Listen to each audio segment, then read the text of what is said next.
कल क्वेश्चन पास paper questions पे और हमने क्वेश्चन नंबर 7 जो गालबन कैश बजट का क्वेश्चन था वो शुरू किया था क्वेश्चन नंबर 5 करने के बाद।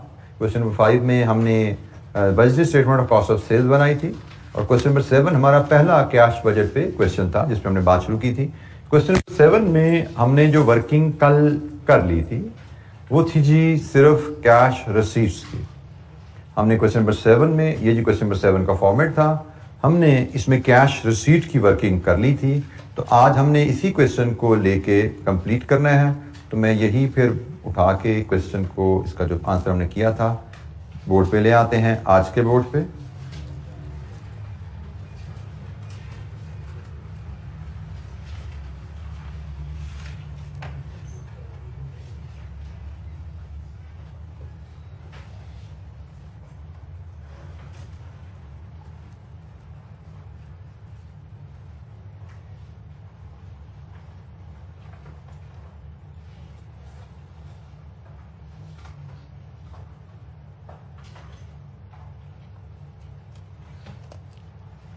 अच्छा जी, हमने कल कैश सेल्स और क्रेडिट सेल्स से जो रसीट्स ले ली थी। अब हमने पेमेंट्स पे बात करनी है और पेमेंट्स में हमारे पास रॉ मटेरियल की पेमेंट्स हैं, labour, variable overhead, fixed overhead and operating expenses की हैं।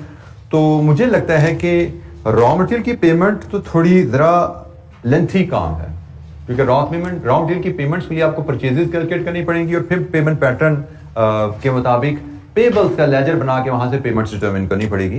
तो मुझे लगता है एक्सपेंसेस का मामला जो जरा थोड़ा सा वो आसान और क्विक है। अगर हम यहां पे देखें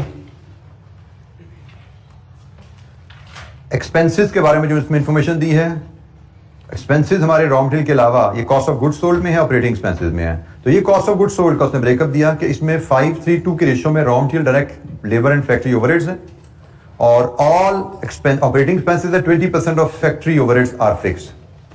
total depreciation for the year amounted to 100 million जो कि मैन्युफैक्चरिंग में 7 और ऑपरेटिंग में 373 के रेशियो में जाती है।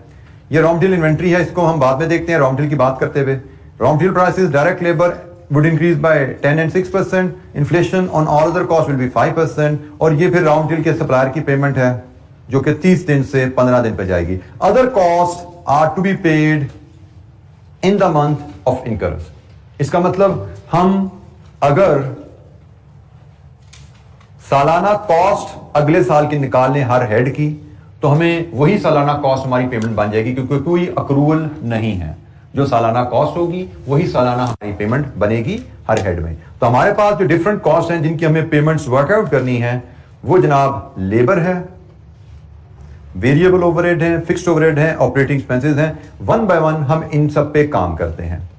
लेकिन इन सब पे काम करने से पहले एक छोटी सी वर्किंग मुझे बनाने की जरूरत है।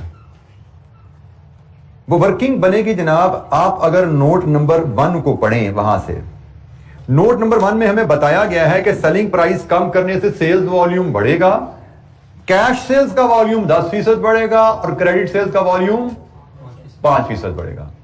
अब दो वॉल्यूम की परसेंटेजेस दे दी गई हैं। हमने तो कहा हुआ है जो वेरिएबल कॉस्ट होती है उसमें वॉल्यूम चेंज का इजाफा भी आता है और उसमें इन्फ्लेशन का इजाफा भी आता है। हमारे पास यहाँ पे लेबर भी है, वो वेरिएबल कॉस्ट है। हमारे पास यहाँ पे वेरिएबल ओवरहेड्स भी हैं, वो भी वेरिएबल कॉस्ट हैं। तो अब हम कहते हैं कि हमने अगले साल की लेबर कॉस्ट निकालनी है तो करंट लेबर कॉस्ट में वॉल्यूम का इजाफा डालो, करंट लेबर कॉस्ट में इन्फ्लेशन का इजाफा डालो तो अगले साल की लेबर कॉस्ट आनी चाहिए।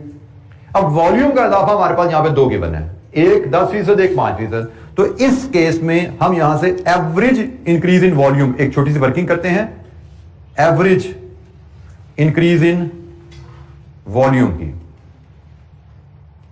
हमें बताया गया है कि जो कैश सेल में इजाफा 10% है, क्रेडिट सेल में इजाफा 5% है, लेकिन कहीं और हमें यह भी बताया गया है कि कैश सेल्स हमारी 30% है और क्रेडिट सेल्स हमारी 70% है। तो जनाब हमारी जो 30% कैश सेल्स हैं उनमें इजाफा 10% है और हमारी जो 70% क्रेडिट सेल्स हैं उनमें इजाफा 5% है। यहां से एवरेज इंक्रीज निकाल लो। एवरेज इंक्रीज क्या आती है? यहां से 6.5%। यह है हमारी एवरेज इंक्रीज। तो जहां तक तो रेवेन्यू निकालना था ना, वहां पे कैश सेल्स का ग्रोथ रेट अलग चाहिए था, क्रेडिट सेल का ग्रोथ रेट अलग चाहिए था, वो तो ले लिया। लेकिन जब हम लेबर पे आ गए हैं तो वहां पे कैश सेल में इजाफा हुआ, क्रेडिट सेल में इजाफा हुआ, लेबर का इससे क्या ताल्लुक? लेबर को तो टोटल सेल में कितना इजाफा हुआ उससे गर्ज है, वेरिएबल ओवरहेड को टोटल सेल में कितना इजाफा हुआ उससे गर्ज है। तो कैश सेल में 10%, क्रेडिट सेल में 5%, एवरेज टोटल सेल में इजाफा 6.5% है। अब हम इसके साथ चलते हैं दोबारा कॉस्ट की तरफ। मैंने आपसे एक बात की कि हम हर पीरियड, हर हेड की कॉस्ट डिटरमिन कर लें, तो जो हेड की कॉस्ट है वही हमारी पेमेंट रहेगी। अगले साल हमारी लेबर कॉस्ट क्या रहेगी उसकी कैलकुलेशन करते हैं जी। तो उसके लिए स्टार्टिंग पॉइंट है, पिछले साल हमारी लेबर कॉस्ट क्या थी? कॉस्ट ऑफ गुड्स सोल्ड का नोट नंबर 2 30%, ये हमारी पिछले साल की लेबर कॉस्ट है। अगले साल इसमें दो चेंज, वेरिएबल कॉस्ट है ना, दो चेंजेस आएंगी। एक वॉल्यूम का चेंज, ये वर्किंग 2 से आपने 6.5% निकाला, और दूसरा इन्फ्लेशन का चेंज। लेबर में इन्फ्लेशन का जो चेंज है वो नोट नंबर 5 में गिवन है 6%। तो मेरा ख्याल है यह हमारी अगले साल की लेबर कॉस्ट आ गई, और जो कॉस्ट है वही पेमेंट है, क्योंकि उसने कहा जिस महीने खर्चा होता है उसी महीने पे हो जाता है, कोई अक्रूवल नहीं है, पेएबल नहीं खड़ा होता, इसलिए कॉस्ट और पेमेंट में फर्क नहीं है। तो जनाब कितनी यहां से लेबर की कॉस्ट बनती है? 1354.68, ये पेमेंट है जी। हमने 2 रिसीट्स ले ली थी, अब हमारी ये पहली लेबर की पेमेंट भी आ गई।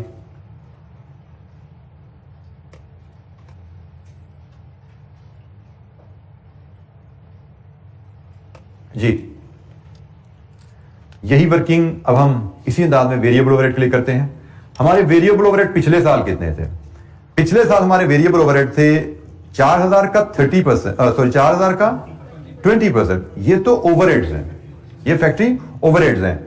नोट नंबर 3 में आइए, all operating expenses at 20% of factory overhead are fixed. इसका मतलब 80% of factory overheads are variable. और वेरिएबल ओवरहेड है, इसमें वॉल्यूम का इजाफा भी लगेगा और इसमें इन्फ्लेशन का इजाफा भी लगेगा, जो कि है 5%। तो जनाब अगले साल के हमारे वेरिएबल ओवरहेड एक्सपेंस क्या आते हैं? 715.68। ये जी वेरिएबल ओवरहेड की मद में कॉस्ट आ गई। यही कैलकुलेशन एग्जामिनर की बड़ी डिफरेंट अंदाज में की हुई है, मैंने इसको जरा एफिशिएंटली वे में प्रेजेंट किया है। यही कैलकुलेशन उसकी पढ़ेंगे तो आपको उसमें वेरिएबल बहुत ज्यादा लिखे नजर आते हैं। फॉर एग्जांपल एक सिंपल बता दूं, मैंने आपको एक छोटी सी वर्किंग से एवरेज ग्रोथ रेट 6.5 करवा दिया, उसने ऐसा नहीं किया हुआ। उसने ये वाली कैलकुलेशन, इतनी लंबी कैलकुलेशन हर कैलकुलेशन में डाली हुई है। मैंने एक सिंपल से स्मार्टली काम किया, एक वर्किंग के थ्रू इसमें सारी कैलकुलेशन को 6.5 में कन्वर्ट कर लिया। अब हम हर कैलकुलेशन में 6.5% का वॉल्यूम ग्रोथ डालते जा रहे हैं। तो एग्जामिनर की प्रेजेंटेशन थोड़ी सी कॉम्प्लिकेटेड है, आंसर्स हमारे वही आ रहे हैं जो उसने निकाले हुए हैं, लेकिन उसकी प्रेजेंटेशन कॉम्प्लिकेटेड है। बहरहाल अब आइए फिक्स्ड ओवरहेड पे। हमारे पिछले साल के फिक्स्ड ओवरहेड 4000 का 20%, ये टोटल ओवरहेड्स हैं, इसका 20% ये हमारे फिक्स्ड ओवरहेड्स हैं। ये है जी हमारे फिक्स्ड ओवरहेड्स। हम कैश बजट बना रहे हैं। फिक्स्ड ओवरहेड्स में उसने मैं क्वेश्चन में बताया हुआ है डेप्रिसिएशन भी शामिल है। तो कैश बजट में डेप्रिसिएशन कैश तो नहीं है, उसको निकालो। कितनी डेप्रिसिएशन है इसमें? 100 का 70। हम फैक्ट्री ओवरहेड्स पे हैं। 100 मिलियन तो कंपनी की टोटल डेप्रिसिएशन है, 7:3 की रेशियो है। तो आप कह सकते हो कि इसमें 100 का 7/10 ये निकाल दिया आपने डेप्रिसिएशन इसमें से। अब ये बची आपकी कैश कॉस्ट। इस कैश कॉस्ट पे 5% इन्फ्लेशन आएगी, क्योंकि फिक्स्ड ओवरहेड है, इसमें वॉल्यूम का इजाफा नहीं आता, सिर्फ इन्फ्लेशन का इजाफा आता है जो कि 5% है। लीजिए बताइए यहां से आपके फिक्स्ड ओवरहेड्स क्या आ रहे हैं? 94.50। ठीक हो गया जी। यहां पे भी इसकी कैलकुलेशन अजीब सी कॉम्प्लिकेटेड सी है, उसको छोड़ दीजिए। हमने बड़े आसान तरीके से कि ये हमारी पिछले साल की total cost of good sold है, इसमें 20% टोटल फैक्ट्री ओवरहेड है, इसका 20% फिक्स्ड फैक्ट्री ओवरहेड्स है, इसमें 70 मिलियन की डेप्रिसिएशन शामिल है, वो निकाल दिया क्योंकि हम कैश बजट बना रहे हैं। हमें कैश कॉस्ट चाहिए, तो टोटल ओवरहेड में से नॉन कैश कॉस्ट निकाली, कैश कॉस्ट आई। ये पिछले साल की कैश कॉस्ट है, अगले साल तो इसमें इन्फ्लेशन का इंपैक्ट आ जाएगा, 5% इन्फ्लेशन डाली, ये अगले साल की कैश कॉस्ट आ गई, क्योंकि हम तो कैश पेमेंट्स डिटरमिन कर रहे हैं, नॉन कैश कॉस्ट काम से कोई ताल्लुक नहीं है। बिल्कुल सिमिलर अंदाज की वर्किंग हमें ऑपरेटिंग एक्सपेंसेस के लिए भी करनी है, क्योंकि ऑपरेटिंग एक्सपेंसेस भी सारे फिक्स्ड हैं। ऑपरेटिंग एक्सपेंसेस पिछले साल थे 1250, इनमें नॉन कैश डेप्रिसिएशन 100 का 3/10 शामिल है, ये निकालिए, और इसके बाद इनमें भी 5% की इन्फ्लेशन ऐड कर दीजिए। तो जनाब ये कितना खर्चा बन गया? 1281.00। इजी फिगर्स फर्स्ट के असूल के तहत मैंने पहले जो सिंपल फिगर मुझे लग रही थी रिलेटिवली मैंने उनको ट्रीट कर लिया, क्योंकि मुझे पता है रॉ मटेरियल की कैलकुलेशन थोड़ी चैलेंजिंग होने वाली है, क्योंकि इसमें FIFO का भी जिक्र है, ठीक है जी, इसमें क्रेडिट पीरियड का भी जिक्र है। इसका मतलब मुझे परचेजेस निकालनी है, मुझे opening closing balance of creditors लेने हैं, और फिर मुझे वहां से पेमेंट्स टू सप्लायर निकालनी है फिगर जी। Any question? वर्किंग 3 हम बनाएंगे रॉ मटेरियल के अगेंस्ट पेमेंट्स के लिए।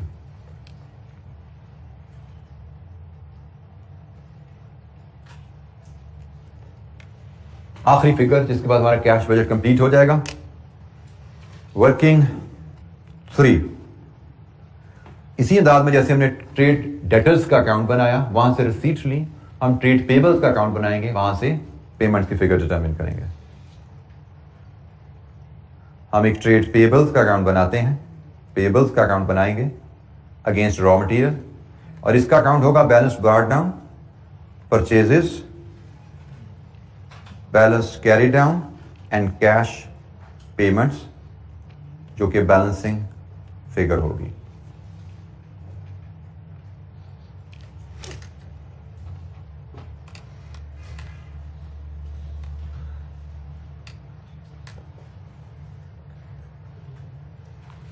अच्छा जी, परचेजेस की फिगर को देखते हैं जी।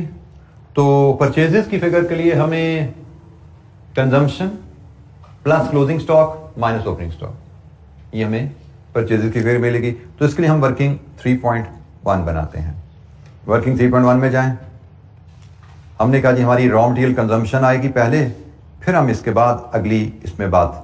अच्छा जी, हमने रॉ मटेरियल कंजम्पशन लेनी है, बजटेड कंजम्पशन अगले साल की। हमें पता है कि जो अगले साल की कंजम्पशन होती है उसमें 2 इम्पैक्ट्स आएंगे, एक वॉल्यूम चेंज का इम्पैक्ट और एक प्राइस चेंज का इम्पैक्ट। वॉल्यूम चेंज तो हमने एवरेज निकाला हुआ है 6.5% है। प्राइस चेंज की बात करें तो यहाँ पे एक ट्रिक जो एग्जामिनर अक्सर टच कर रहा है कि FIFO, कंपनी यूजिंग FIFO। अब FIFO यूज कर रहा है तो कंजम्पशन में तो कुछ मटेरियल तो पिछले पीरियड से आया होगा जो कि लास्ट ईयर की प्राइस पे होगा, और कुछ मटेरियल करंट ईयर परचेज किया होगा जो करंट ईयर की प्राइस से होगा। इसका मतलब सारी की सारी कंजम्पशन पे इन्फ्लेशन का इफेक्ट नहीं आएगा। तो इसलिए हम करेंगे क्या कि हम पहले कंजम्पशन पे सिर्फ वॉल्यूम का इफेक्ट ले लेते हैं, फिर ओपनिंग क्लोजिंग स्टॉक की एडजस्टमेंट पे विद एट ओल्ड प्राइसेस हम परचेजेस ओल्ड ईयर प्राइस पे निकालते हैं, लास्ट ईयर की प्राइसेस पे परचेजेस किया है, and then we will incorporate the price effect. ठीक है जी। तो जैसे हमारे केस में लास्ट ईयर की कंजम्पशन थी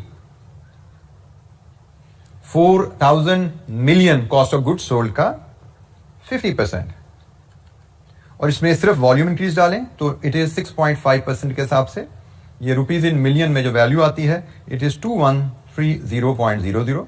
अब इसमें हम ऐड करें closing stock of raw material और इसमें से लेस करें हम opening stock of raw material, तो हमें मिल जाएगी वैल्यू रॉ मटेरियल परचेजेस की, लेकिन जिसमें अभी हमने इन्फ्लेशन प्राइस का इफेक्ट नहीं डाला, हम इसको लास्ट ईयर प्राइस कह लेंगे। ठीक है जी। तो जनाब closing stock of raw material के बारे में हमें इंफॉर्मेशन दी गई है कि अगले साल जिसका हम बजट बना रहे हैं हमारा स्टॉक 30 डेज की कंजम्पशन के बराबर रहेगा। ये नोट नंबर 4 में गिवन है।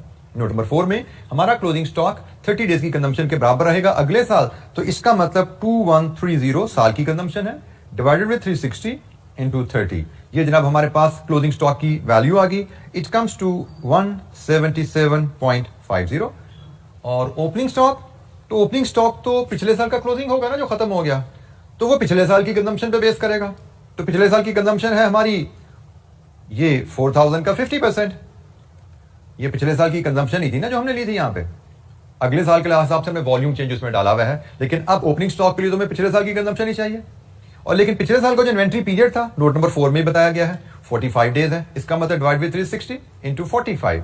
तो लीजिए हमारे पास opening stock of raw material आ गया जो पिछले पीरियड का क्लोजिंग था, और यहां से हम लास्ट ईयर की परचेज की फिगर डिटरमिन कर पाते हैं। It is 2057.50। ये जी हमारे पास आ गई लास्ट ईयर की परचेजेस। हम निकले यहां से परचेजेस की फिगर ले नहीं है, लेकिन ये परचेज आई है बजटेड परचेज, लेकिन जिसमें प्राइस अभी है लास्ट ईयर की। तो जनाब प्राइस इंक्रीज कितनी आनी है मटेरियल में? नोट नंबर 5 बताता है मटेरियल में प्राइस आनी है 10% का इजाफा आना है। तो लीजिए इसमें प्राइस इंक्रीज डालिए, ये आपकी प्रोजेक्टेड प्राइस इंक्रीज है। तो इसके बाद हमारी जो परचेजेस बनती हैं अगले साल की, जिसको हम बजटेड परचेजेस कह सकते हैं, ये हमारी बजटेड रॉ मटेरियल परचेजेस हैं, जो कि वॉल्यूम के लिए भी एडजस्ट हो चुकी हैं, जो कि प्राइस के लिए भी एडजस्ट हो चुकी हैं। और ये जो फिगर है ये हमें अपने लेजर में रिफ्लेक्ट करनी है। 2263.25 2263.25 ये हमारी ये परचेजेस वर्किंग 3.1 से आई। परचेजेस की फिगर हमारे पास आ गई अगले साल की बजटेड। तो जब अगले साल की बजटेड परचेजेस हमारे पास आ जाएं तो हम नोट नंबर 7 को स्टडी करें। अगर उसमें सप्लायर का पेमेंट पीरियड बताया गया है कि पिछले साल तो वो था 30 डेज, लेकिन अगले साल 15 दिन होगा। इसका मतलब अगले साल जब हम ये परचेजेस करेंगे हमारे सप्लायर का बैलेंस 15 दिन की परचेजेस के बराबर रहेगा। तो 2263.25 डिवाइड विद 360 इंटू 15, ये जो हमारा क्लोजिंग बैलेंस ऑफ क्रेडिटर्स आ गया 9430। अब हमारी आखिरी फिगर रह गई है, that is opening balance of creditors. हमें ओपनिंग बैलेंस मिल जाए तो हम ओपनिंग बैलेंस को डिवाइड विद 360 इंटू 30 करेंगे तो हमारा ओपनिंग बैलेंस आएगा। ओपनिंग बैलेंस, ओपनिंग परचेजेस, अगर हम पिछले साल की परचेजेस हमें मिल जाए तो पिछले साल की परचेजेस को डिवाइड विद 360 इंटू 30 करेंगे, हमारा ओपनिंग बैलेंस ऑफ पेबल्स आ जाएगा। तो ये फिगर आ गई तो हमारे पास कैश पेमेंट का बैलेंस आता है और हमारा अकाउंट क्लोज होता है जी। यहां पे मुझे अब लास्ट ईयर की परचेजेस की फिगर चाहिए। लास्ट ईयर की परचेजेस की फिगर अब कहां से आएगी? लास्ट ईयर की कंजम्पशन तो अवेलेबल है। लास्ट ईयर की कंजम्पशन से ओपनिंग क्लोजिंग स्टॉक एडजस्ट करें लास्ट ईयर का, तो लास्ट ईयर की परचेजेस निकलेंगी और लास्ट ईयर की परचेजेस से यहां पे पेबल निकलेंगे। तो जनाब हम यहां पे बनाते हैं वर्किंग 3.2। वर्किंग 3.2 हम लास्ट ईयर की परचेजेस के लिए बनाते हैं। जैसे ही हमने बजटेड परचेजेस निकाली है ना, इसी तरह हम इसी अंदाज में लास्ट ईयर की परचेजेस भी बना सकते हैं। तो जनाब वर्किंग 3.2 बनाते हैं हम। लास्ट ईयर कंजम्पशन तो अभी कहीं आ रही थी, ये आ रही है 4000 का 50%, ये लास्ट ईयर की कंजम्पशन है। ये है जी आपका 2000। फिर इसमें ऐड करें closing stock of raw material last year का, इसमें लेस करें opening stock of raw material last year का, तो आपको रॉ मटेरियल परचेजेस मिल जाएंगी लास्ट ईयर की। तो जनाब अगर आप टेबल देखें क्वेश्चन में जो टॉप पे आ रहा है, उस टेबल के नीचे पहली लाइन पढ़ें तो कहता है ओपनिंग इन्वेंट्री 152 मिलियन थी। लीजिए जी, ओपनिंग इन्वेंट्री तो उसने दी हुई आपको। और अगर आप थोड़ा सा एक स्टेप बैक चलें तो ये आपके पास बजटेड पीरियड की ओपनिंग, जो कि पिछले पीरियड की यकीनन क्लोजिंग है, वो भी अवेलेबल है। आपको वर्कआउट लहदा से करने की जरूरत नहीं है। तो जनाब ये पिछले पीरियड की कंजम्पशन, ये पिछले पीरियड का क्लोजिंग, लास्ट ईयर का क्लोजिंग, हम लास्ट ईयर का डाटा ले रहे हैं, ये लास्ट ईयर का क्लोजिंग है और ये लास्ट ईयर का ओपनिंग है। ये रेडीली अवेलेबल है। ये फिगर हम आसानी से कैलकुलेट कर पाए हैं और ये फिगर हमने पिछले पार्ट में यहां पे कैलकुलेट किया है as opening stock. Budgeted period का ओपनिंग स्टॉक पिछले साल का क्लोजिंग है। यहां से हम ले पाते हैं रॉ मटेरियल की परचेजेस लास्ट ईयर की 2098.00। लास्ट ईयर की परचेजेस हमारे पास आ जाएं और हमारे पास ये पीरियड की फिगर अवेलेबल है। हम ओपनिंग बैलेंस ऑफ पेबल ले पाते हैं 174.83। Now we can have our balancing figure. अब हम यहां पे अपनी बैलेंसिंग फिगर ला सकते हैं जो कि हमारी पेमेंट टू सप्लायर है। It is 2343.78।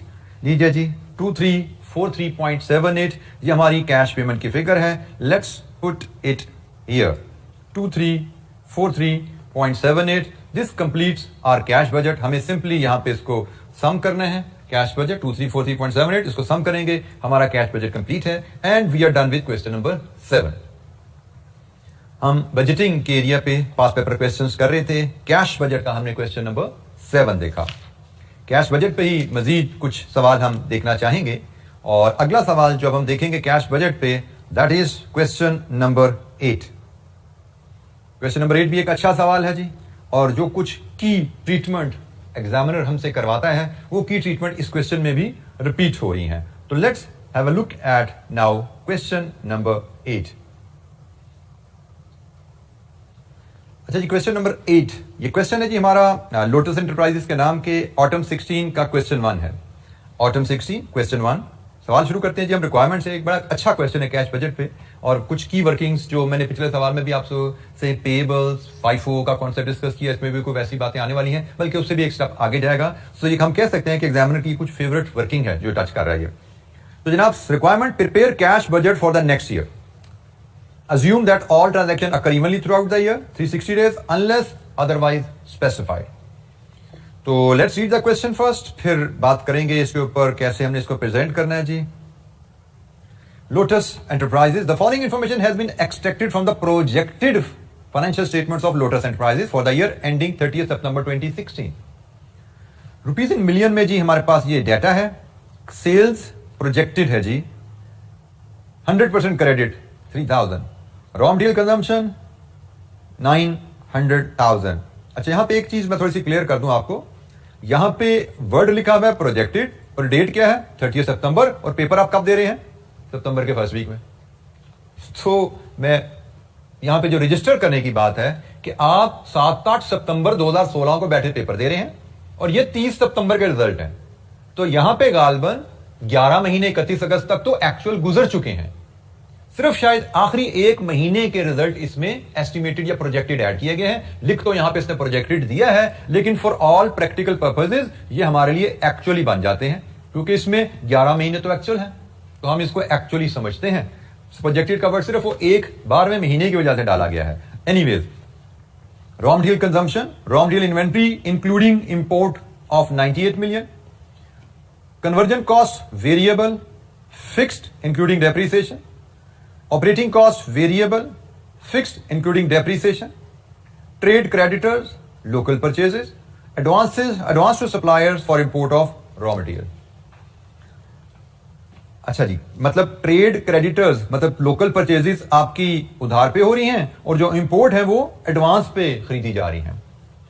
LE is in the process of preparing its budget for the next year. अब नेक्स्ट ईयर के बजट की बात आ गई, क्योंकि पिछला साल तो खत्म होने वाला है। जैसे मैंने कहा 11 साढ़े 11 महीने गुजर चुके हैं, एक महीना ही रह गया है, और यही टाइम होता है जब अगले पीरियड की बजट की फाइनलाइजेशन की बारी आती है। Relevant information is as under. अगले साल हम क्या करने जा रहे हैं? Sales volume is projected to increase by 30% in order to finance the additional working capital. हमें पता है जब सेल्स वॉल्यूम बढ़ता है तो रेवेन्यू बढ़ेगा, रेवेन्यू बढ़ेगा तो रिसीवेबल बढ़ेंगे, रेवेन्यू बढ़ेगा, वॉल्यूम बढ़ेगा, प्रोडक्शन बढ़ेगी, प्रोडक्शन बढ़ेगी तो इन्वेंट्री बढ़ेगी। हमें इसका रिलेशनशिप हम पीछे वर्किंग कैपिटल मैनेजमेंट में पढ़ के आए हुए हैं। So we will need additional working capital. So company की पॉलिसी क्या है? Management has decided to adopt the following measures. Additional working capital requirement को मीट करने के लिए कुछ स्टेप लिए जा रहे हैं। Introduce cash sales at a discount of 2%. It is estimated that 20% of the customer would avail the discount. The present average collection period is 45. LE has decided to improve follow-ups, which would ensure collection within 40 days. Debtor days, बेहतर collection procedure से 45 से 40 पे लाएंगे तो debtor days कम होने से भी debtor balance कम हो जाता है, क्योंकि 45 debtor days का मतलब 45 दिन के बराबर आपका debtor, 45 दिन की सेल्स के बराबर आपका debtor balance है, और 40 days debtor balance का मतलब 40 दिन की सेल्स के बराबर आपका debtor balance है। तो collection क्विक होने से डेटर बैलेंस कम होता है, डेटर बैलेंस कम हुआ तो वर्किंग कैपिटल इन्वेस्टमेंट आपकी कम हो जाती है, क्योंकि वर्किंग कैपिटल क्या होता है? Current assets minus current liabilities. 40% of raw material consumed is imported which is paid in advance on the placement of purchase order. The delivery is made with in 30 days after placement of order. LE has negotiated with a foreign supplier and agreed that from next year payment would be made on receipt of the goods. मतलब there will be no advance from the next year. पिछले सालों में जो advance दे दिया, आइंदा advance नहीं होगी, delivery आएगी तो पेमेंट हम किया करेंगे, no credit no advance. As a result of increased production, economies of scale would reduce variable conversion cost per unit by 5%। Economies of scale आएंगी, इंक्रीज वॉल्यूम 30% वॉल्यूम बढ़ना ना, उससे ज्यादा प्रोडक्शन से economies of scale 5% conversion cost, variable conversion cost 5% नीचे जाएगी। Due to price increases, cost of raw material and all other costs except depreciation would increase by 10% and 8% respectively. So raw material 10% से, all other costs 8% से बढ़ेंगी। Depreciation ना भी लिखे तो हमें पता है कैश बजट के लिए वो रेलेवेंट नहीं होती। Average days for the payment of other costs would remain same, that is 25 days. Other costs से मुराद आपके जो वेरिएबल फिक्स एक्सपेंसेस हैं उनका भी आप पेमेंट 25 दिन के डिले से करते हैं। इसका मतलब यही बन जाता है कि आपके क्रेडिटर सिर्फ रॉ मटेरियल के अगेंस्ट नहीं आएंगे, आपके एक्सपेंसेस के अगेंस्ट भी क्रेडिटर्स आएंगे, और आपके एक्सपेंसेस के क्रेडिटर का बैलेंस 25 दिन के खर्चे के बराबर होगा। सालाना खर्चा से 25 दिन का खर्चा निकालेंगे, वो आपके एक्सपेंसेस के क्रेडिटर्स का बैलेंस रहेगा। There is no opening and closing finish goods inventory. Quantity of closing local and imported raw material as a percentage of raw material consumption would remain the same. मतलब आपका imported raw material भी stock में रहेगा, आपका local raw material भी stock में रहेगा, लेकिन वो स्टॉक आपका बढ़ेगा, बढ़ जाएगा, चेंज हो जाएगा, बल्कि कहना चाहिए वो चेंज हो जाएगा किस रेशियो से? जिस रेशियो से आपकी कंजम्पशन चेंज होगी। आपकी कंजम्पशन चेंज होती है किस रेशियो से? जिस रेशियो से आपकी प्रोडक्शन बदलती है, और प्रोडक्शन कितनी बढ़ेगी उसका ताल्लुक कहीं सेल से जाकर जुड़ता है। तो जितनी आपकी प्रोडक्शन बढ़ेगी उतनी आपकी कंजम्पशन बढ़ेगी, और जितनी आपकी कंजम्पशन बढ़ेगी उसी रेशियो में आपका रॉ मटेरियल का स्टॉक, इंपोर्टेड है या लोकल, वो बढ़ेगा। ये closing stock of raw material के बारे में गाइडलाइन है। एली यूजेस FIFO, फिर FIFO मेथड ऑफ इन्वेंट्री आ गया। रॉ मटेरियल का स्टॉक भी मेंटेन कर रहे हैं, कंजम्पशन भी आएगी, प्राइस इंक्रीज भी है, FIFO भी है। वही बात जो हमने पिछले सवाल में डील किया था, वही लगभग कॉन्सेप्ट उसने यहां पे भी आपके साथ टेस्ट करने जा रहा है। अच्छा जी, सवाल हमने पढ़ लिया। हमें सवाल में कहीं कैश बजट को पीरियोडिक बजट में ब्रेक करने का डाटा नहीं मिला। इसका मतलब हमें एक कॉलम बनाना है कैश बजट का। ठीक है जी, हम एक कॉलम में कैश बजट बनाएंगे, और जो मैं आइटम्स कैश बजट में आइडेंटिफाई कर पा रहा हूं, जो फॉर्मेट हमारा होता है स्टैंडर्ड सा फॉर्मेट, उस पर अगर मैं ड्रॉ करूं तो सबसे पहले हम कैश रिसीट्स लाते हैं जी। कैश रिसीट्स में हमारे पास कैश सेल्स है और हमारे पास क्रेडिट सेल्स है। क्योंकि पिछले साल तो 100% क्रेडिट कर रहे थे, आने वाले साल में हमारी कुछ सेल्स कैश पे जाएंगी, क्योंकि हम वर्किंग कैपिटल मैनेज करना चाह रहे हैं, डिस्काउंट ऑफर करके कैश इकट्ठा कर रहे हैं। मतलब पिछले साल हमारी सारी सेल्स क्रेडिट थी, सारी सेल्स की बेसिस पे डेटर्स कैलकुलेट हो रहे थे। अब हमने कुछ सेल्स कैश पे शिफ्ट कर दी हैं, क्रेडिट सेल्स कम हो जाएंगी, तो डेटर्स का बैलेंस तो क्रेडिट सेल्स की बेसिस पे कैलकुलेट किया जाता है ना। तो जब हमारी क्रेडिट सेल्स कम हो जाएंगी तो डेटर का बैलेंस यहां से भी कम होगा। फिर आपको याद होगा हमने पढ़ते हुए देखा था, उसने कहा कलेक्शन भी क्विक करनी है, तो सिर्फ क्रेडिट सेल नहीं काम करनी, डेटर से कलेक्शन भी तेज करनी है 45 की जगह 40 दिन में, ताकि डेटर बैलेंस मजीद कम कर सके, हमारी इन्वेस्टमेंट मजीद कम हो। एनीवे, कैश रिसीट्स आएंगे जी, दो हेड्स ही हैं हमारे पास। इसके बाद कैश पेमेंट की बारी आ जाएगी। कैश पेमेंट्स में हमारे पास जो हेड्स अवेलेबल हैं, एक इंपोर्टेड परचेजेस के अगेंस्ट, एक लोकल परचेजेस के अगेंस्ट, और आखिरी एक्सपेंसेस के अगेंस्ट। तो ये जनाब हमारे टोटल कैश बजट का फॉर्मेट रहेगा, और इसकी बॉटम पे यहां पे हम net cash receipts oblique payments बना पाएंगे। और ये डेटा सारा हम रुपीज इन मिलियन में ही बनाएंगे, क्योंकि मैं डेटा रुपीज इन मिलियन में ही अवेलेबल है। अच्छा जी, वन बाय वन। सबसे पहले कैश सेल्स। कैश सेल्स के बारे में तो हमें पता है, जितनी वैल्यू की सेल्स उतनी ही रिसीट्स, कोई एडजस्टमेंट रिक्वायर्ड नहीं है। तो कैश सेल्स हमारी कितनी वैल्यू की होंगी? बड़ी सिंपल सी वर्किंग है। उसने कहा पिछले साल आपकी टोटल सेल 3000 मिलियन थी, अगले साल इनमें 30% का वॉल्यूम इंक्रीज आएगा। प्राइस इंक्रीज का उसने कोई जिक्र नहीं किया, उसने कहा जी अगले साल 30% का वॉल्यूम इंक्रीज आएगा, और फिर आप 20% सेल कैश पे कर पाओगे 2% डिस्काउंट के साथ। लीजिए जी, ये है आपकी cash sales equal to cash receipts की फिगर 764.40। पिछले साल की टोटल सेल्स में 30% का वॉल्यूम इंक्रीज, नोट नंबर 1, और उसमें से फिर 20% कैश सेल्स, 2% डिस्काउंट पे हम अचीव करेंगे। अच्छा जी, इसके बाद बारी आ जाती है क्रेडिट सेल से रिसीट्स की। तो बिल्कुल जैसे हमने पिछले सवाल में क्रेडिट सेल से रिसीट्स बनाई थी, कैसे बनाई थी? डेटर अकाउंट बना के। तो हम डेटर अकाउंट बनाएंगे और वहां से हम cash receipts against credit sales determine कर लेंगे। लीजिए जी, ये हमारा ट्रेड डेटर अकाउंट है।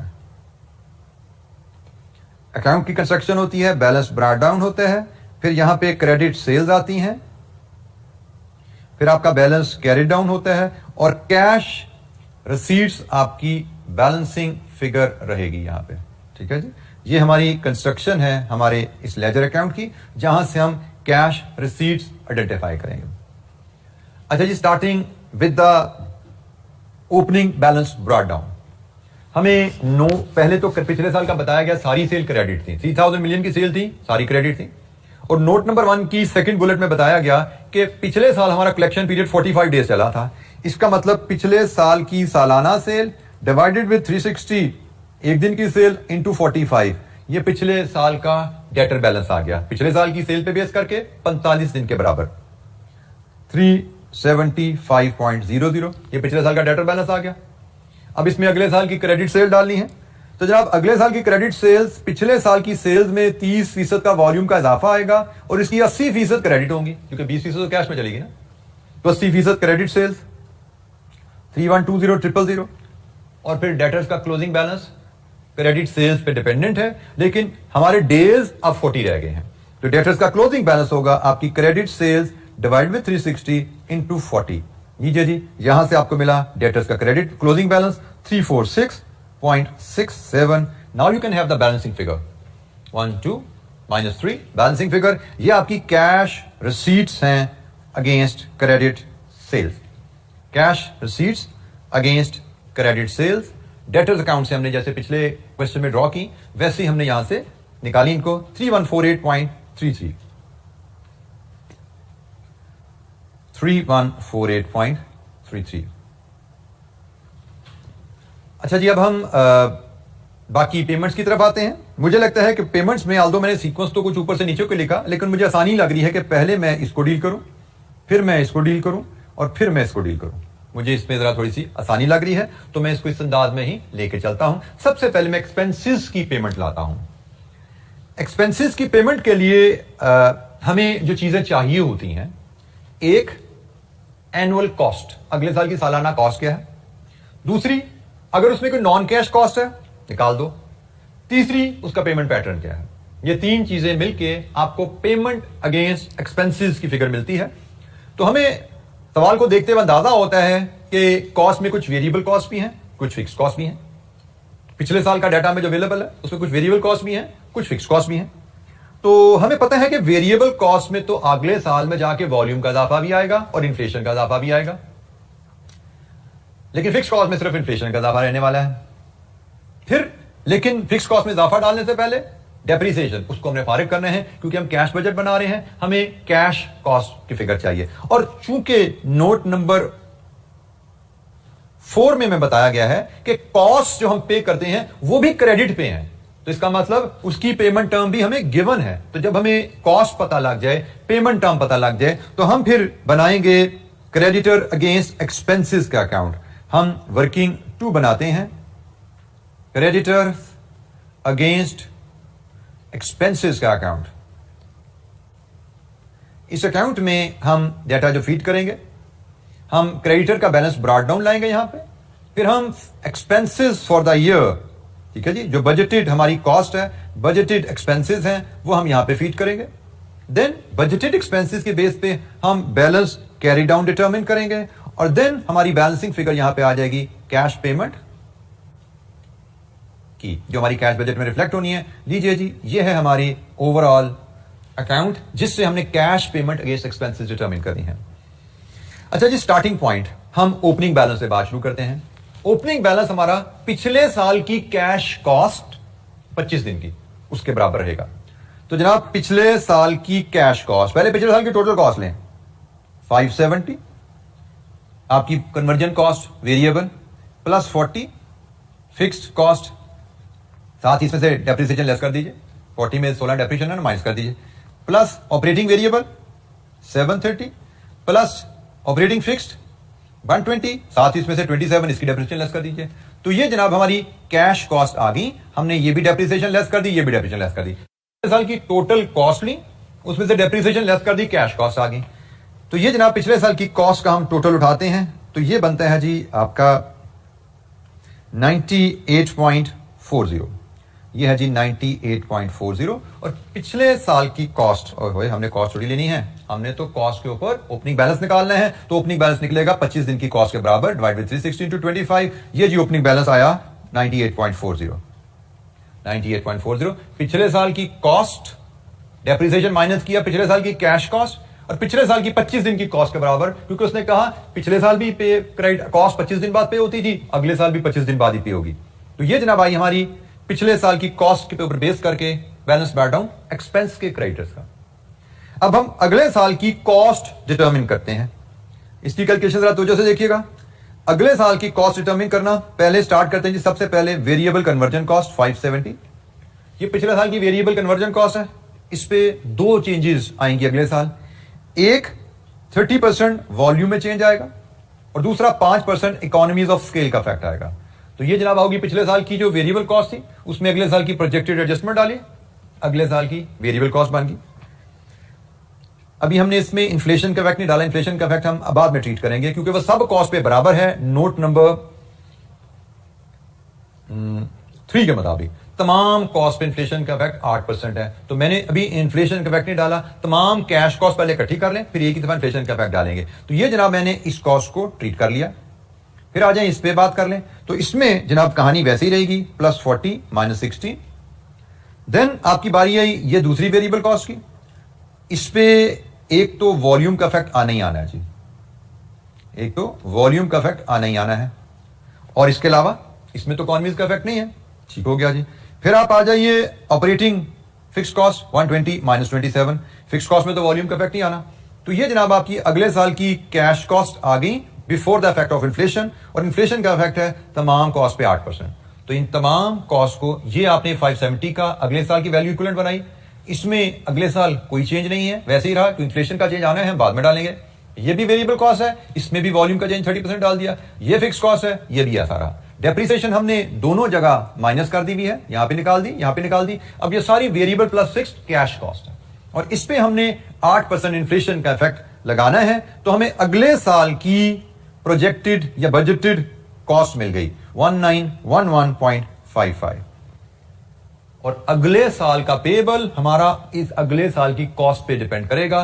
क्लोजिंग बैलेंस अगले साल की कॉस्ट 25 दिन के बराबर कितनी होती है वो डिटरमिन कर लें यहां पे जी। 1911.55 डिवाइडेड बाय 360 इंटू 25 लीजिए जी 132.75, और यहां से बैलेंसिंग फिगर हमारी आ गई 1877.20। This is the balancing figure, payment against expenses, payment against expenses. इसको हम अपने कैश बजट में फीड करेंगे एज अ पेमेंट 1877.20। तो हमने चूंकि एक्सपेंसेस भी क्रेडिट पे चल रहे थे, तो इसलिए हमने क्रेडिट पे एक्सपेंसेस को पेमेंट उनकी डिटरमिन करने के लिए हमने क्रेडिटर्स अगेंस्ट एक्सपेंसेस का अकाउंट बनाया, और वहां से हमने cash payment against expenses draw की। अक्सर एग्जामिनर इस तरह की वर्किंग को स्टेटमेंट में देता है, आप स्टेटमेंट में ले लीजिए, कोई हर्ज नहीं है। कैसे स्टेटमेंट में निकलेगा? Opening balance of expense creditors plus budgeted cost next year minus closing balance is equal to payment. तो आप स्टेटमेंट में बना लीजिए, टी अकाउंट में बना लीजिए, वर्क्स इक्वली वेल जी। एनी क्वेश्चन, कोई सवाल? अच्छा जी, अब हम चलते हैं नेक्स्ट वर्किंग। कौन सी है जी हमारी? वर्किंग 3, लोकल परचेजेस के अगेंस्ट पेमेंट। लोकल परचेजेस आपको याद है ना, हम क्रेडिट पे कर रहे हैं, तो इसका मतलब ट्रेड पेबल का अकाउंट बनेगा अगेंस्ट लोकल परचेजेस। तो जनाब हम बनाते हैं वर्किंग नंबर 3। वर्किंग नंबर 3 हम ट्रेड पेबल्स का अकाउंट बनाएंगे लोकल परचेजेस के अगेंस्ट। अच्छा जी, ट्रेड पेबल्स का अकाउंट, पेबल्स हैं तो उसी अंदाज में बैलेंस ब्रॉट डाउन होगा। फिर आपकी परचेजेस आएंगी लोकल, फिर आपका बैलेंस कैरी डाउन होगा, और ये जनाब आपकी कैश पेमेंट की फिगर आएगी जो कि बैलेंसिंग होगी। ठीक है जी, जैसे हम पहले करते आ रहे वर्किंग, ये उसी अंदाज की आपकी वर्किंग है। तो as far as opening balance is concern, वो तो क्वेश्चन में रेडीली अवेलेबल है, टेबल में ही जाइए, सेकंड लास्ट लाइन 95 मिलियन आपका ओपनिंग बैलेंस ब्रॉट डाउन है। अब हमें परचेजेस डिटरमिन करनी है, तो परचेजेस की वर्किंग का अंदाज इसका लगभग वही रहने वाला है जो हमने पिछले सवाल में किया था। तो हम वर्किंग 3.1 बनाते हैं परचेजेस के लिए जनाब। वर्किंग 3.1 सिमिलर वर्किंग होने वाली है पिछले क्वेश्चन जैसी, लेकिन बल्कि मैं कहूंगा थोड़ी सी शायद फर्क रहे। देखते हैं थोड़ी फर्क कैसे रहती है या नहीं रहती। वर्किंग 3.1 स्टार्टिंग पॉइंट इसका वही रहेगा, रॉ मटेरियल कंजम्पशन इसके साथ मैं वर्ड प्रोजेक्टेड का यूज कर लूं, प्रोजेक्टेड रॉ मटेरियल कंजम्पशन अगले साल की, लेकिन प्राइस में इसका चेंज नहीं डालना हमने, क्योंकि यहां पे भी वही मसला है कि भाई कंजम्पशन में तो ओपनिंग स्टॉक से भी कंज्यूम होगा स्टॉक, और प्राइस चेंज ओपनिंग स्टॉक पे तो इफेक्ट नहीं होती, वो तो सिर्फ करंट ईयर परचेज पे इफेक्ट होती है। तो इसलिए हमने पहले परचेजेस, जिस तरह पिछले सवाल में किया था, लास्ट ईयर प्राइस पे हम इसको डिटरमिन करेंगे। तो जनाब उसकी वैल्यू क्या रहेगी? लास्ट ईयर हमारी रॉ मटेरियल कंजम्पशन थी 900 मिलियन, हम लोकल परचेजेस पे हैं, 40% इंपोर्टेड था तो 60% लोकल था लास्ट ईयर, और अब चूंकि वॉल्यूम में 30% इजाफा आ रहा है तो कंजम्पशन में भी 30% इजाफा आएगा, क्योंकि फिनिश गुड्स का स्टॉक तो है ही नहीं। तो जितने परसेंट से सेल्स बढ़ेंगी उतने परसेंट से प्रोडक्शन बढ़ेगी, उतने ही परसेंट से कंजम्पशन बढ़ेगी। तो जनाब लास्ट ईयर की लोकल कंजम्पशन क्या थी, लोकल मटेरियल की कंजम्पशन क्या थी? 30% सेल्स का मतलब 30% प्रोडक्शन, 30% कंजम्पशन में इजाफा, सिर्फ वॉल्यूम का चेंज डाला है। तो अगले साल हमारा प्रोजेक्टेड कंजम्पशन, लेकिन लास्ट ईयर प्राइस पे 702 मिलियन।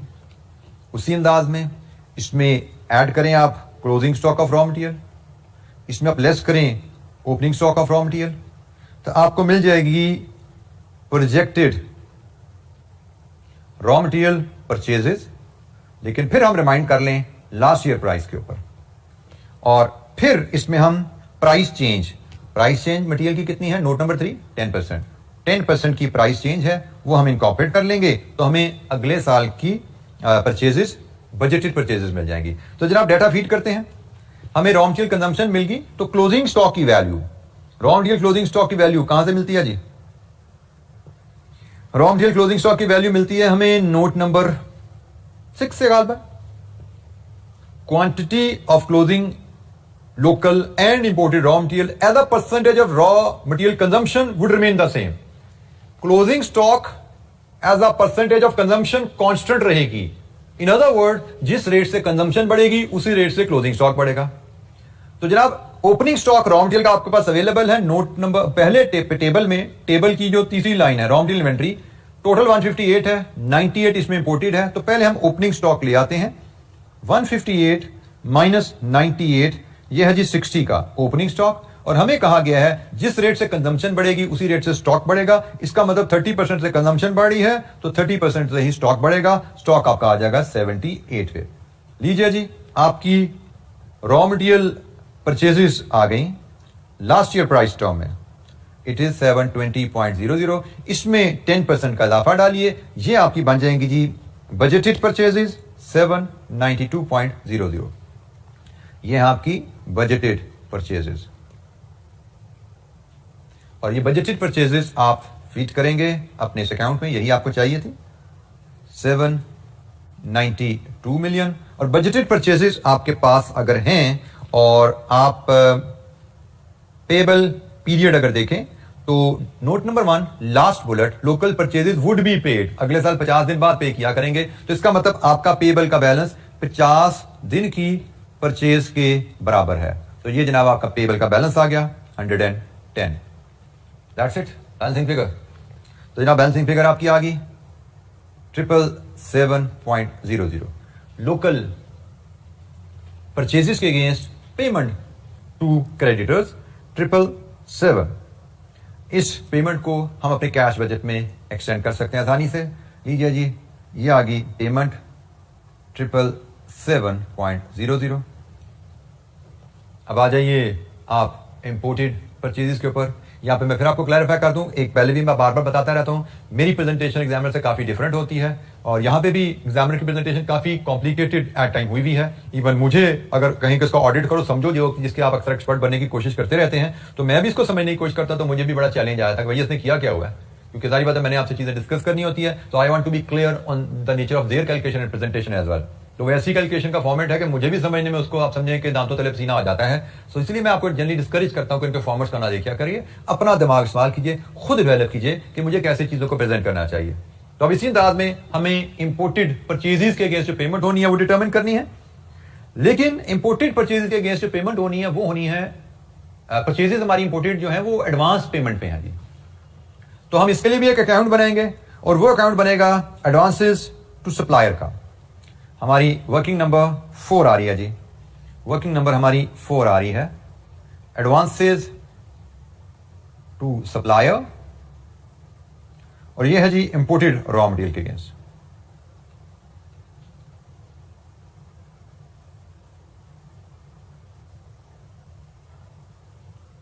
ये है जी इंपोर्टेड रॉ मटेरियल के अगेंस्ट, और इसमें अब चूंकि एडवांसेस के अगेंस्ट परचेजेस है, एडवांस का बैलेंस एसेट है, ब्राउट डाउन होगा, परचेजेस यहां पे क्रेडिट होंगी, और क्लोजिंग बैलेंस उसने कहा जी अब तो एडवांसेस खत्म, आइंदा एडवांस नहीं देना, तो इसका मतलब क्लोजिंग बैलेंस तो कोई नहीं है, तो इसका मतलब जो बैलेंसिंग फिगर यहीं से निकल आएगी वो आएगी कैश पेमेंट। ठीक है जी, और ये आपकी बैलेंसिंग फिगर आने वाली है, दैट्स इट। क्योंकि ओपनिंग बैलेंस जरूर है एडवांस का, क्लोजिंग बैलेंस नहीं है क्योंकि आइंदा से एडवांस खत्म हो गया। वैल्यू शीट करते हैं जी। सबसे पहले ओपनिंग बैलेंस लाइए, टेबल की last line 30 million balance brought down है। परचेजेस वर्किंग बनाएंगे जैसे हम बनाते आ रहे हैं पहले भी, वर्किंग 4.1, और इसकी वर्किंग का अंदाज वही रहेगा जैसे हमने पहले देखा था कि पहले कंजम्पशन में वॉल्यूम चेंज डालो, पिछले साल की कंजम्पशन में वॉल्यूम चेंज डालो, अगले साल की कंजम्पशन आ जाएगी विदाउट प्राइस चेंज। फिर इसमें आप ओपनिंग स्टॉक क्लोजिंग स्टॉक की एडजस्टमेंट कीजिए, आपकी बजटेड परचेजेस आ जाएंगी पिछले साल की, फिर प्राइस की एडजस्टमेंट की बात करेंगे जैसे हमने लोकल में की थी, यहां पे भी वैसे ही है, लेकिन इसमें एक ट्रिक थोड़ी सी उसने और भी डाली हुई है, एक फनकारी और भी डाली हुई है, उसको देखते हैं कैसे हमने एडजस्ट करना है। तो स्टार्टिंग पॉइंट तो वही है बाय द वे, वर्किंग 4.1 में जाएंगे हम और शुरू करेंगे काम हम रॉ मटेरियल कंजम्पशन से ही, बल्कि अगेन यहां पे फिर मैं वर्ड डालूंगा projected raw material consumption, projected raw material consumption last year की प्राइस पे, लास्ट ईयर की प्राइस पे रॉ मटेरियल कंजम्पशन क्या रही। तो जनाब लास्ट ईयर की प्राइस के हिसाब से पिछले साल की टोटल कंजम्पशन 900 मिलियन थी, इसका 40% इंपोर्टेड रॉ मटेरियल था और इसमें 30% का वॉल्यूम चेंज आया, दैट्स इट। तो ये जनाब रुपीज इन मिलियन में बनती है जी 468, ये हमारी प्रोजेक्टेड कंजम्पशन है अगले साल की, लेकिन इसमें सिर्फ वॉल्यूम चेंज डाला है, प्राइस चेंज नहीं डाला। वाई, उसकी रीजन मैं आपसे शेयर कर चुका हूं। अच्छा जी, इसमें अब ऐड करेंगे आप क्लोजिंग स्टॉक, माइनस करेंगे opening stock. Opening stock question में रेडीली अवेलेबल है, टेबल की थर्ड लाइन के जी स्टॉक में 98 मिलियन का इंपोर्टेड है, तो जनाब ये आपका आ गया 98 मिलियन का इंपोर्टेड, इसको लेस कर दिया। और फिर क्लोजिंग स्टॉक के बारे में इंफॉर्मेशन आपको वही नोट नंबर 6 से मिलेगी कि भाई जिस रेट से कंजम्पशन बढ़ी उसी रेट से स्टॉक बढ़ेगा, तो इसका मतलब 98 इंटू 1.3, तो ये बना जनाब 127.40। लीजिए जी, यहां पे आपको मिली कंजम्पशन, आपको यहां पे मिली बल्कि budgeted raw material purchases, budgeted raw material purchases हैं लेकिन लास्ट ईयर प्राइस पे ये फिगर आ रही है जी 497.40।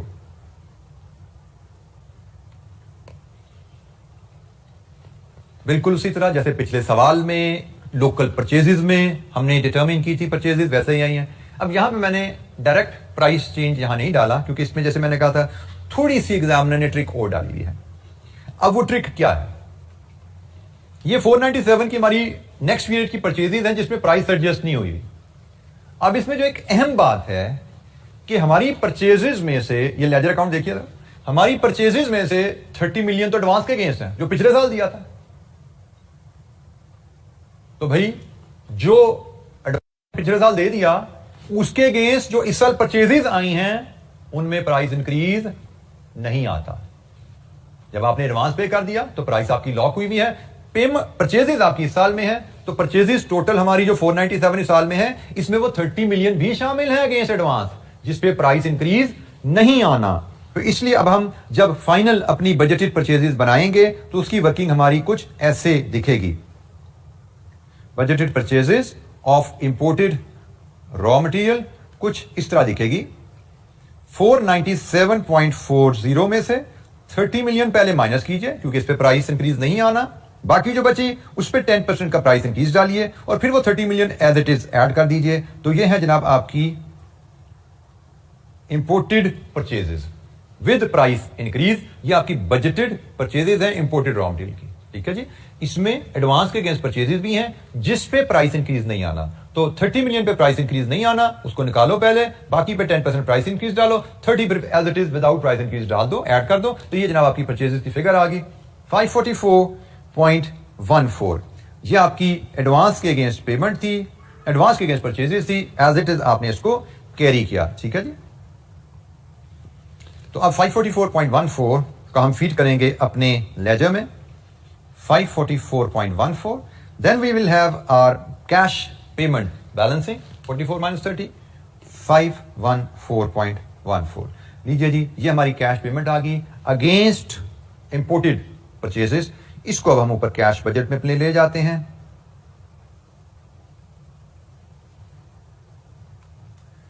$514.14। लीजिए जी, this completes our cash budget. यहां पे सम करेंगे, हमारा कैश बजट कंप्लीट है। अच्छा जी, आज के लिए इतना ही। हमने दो बड़े कंप्रीहेंसिव क्वेश्चन कैश बजट के किए हैं।